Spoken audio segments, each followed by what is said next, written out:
Tõnis Vihma ja täna selline mäng Kaljult kahjuks selle kaotus vastu võetud ja kahjuks see tähendab ka Pärnu Vapruse jaoks, et järgmisel hooajal esiliigas. Kuidas sa kõigepealt selle tänase mängu kokku võtaksid? Kõva võitlus algusest peale.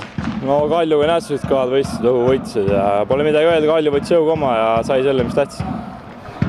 Mida selle hooaja kohta öelda? Ka see hooaeg oli teie jaoks selline kõva võitlus algusest lõpuni. Kahjuks 10. koht ja püsima ei õnnestu jääda, aga oled sa meestega rahul ja uhke?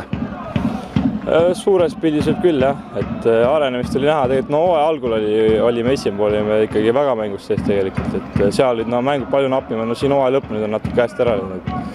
Sellega on natuke kahju, et jah, siin mõned mängud olid meil võimalus võita ka, et oleks veel viimane mängus sees.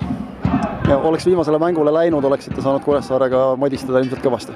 Ja Kuressaare vastu meil on see aasta õnnestunud ka, et nende vastu mängus oleks kindlasti suht kindel olnud oma meeskonnas. Aga loomulikult see ei tähenda seda, et te nüüd nädala pärast lähete ju viimast mängu kuidagi kergemini võtma? Ei lähe kindlasti, lähme viimase võitma ja jah, et oma kaotusseeria ära lõpetada ja lähme headugiga esiliigasse. Nagu fännid laulsid tänase mängu jooksul ka mitu korda, Pärnu võitleb lõpuni. Jah, just nii. Aitäh sulle, jõudu!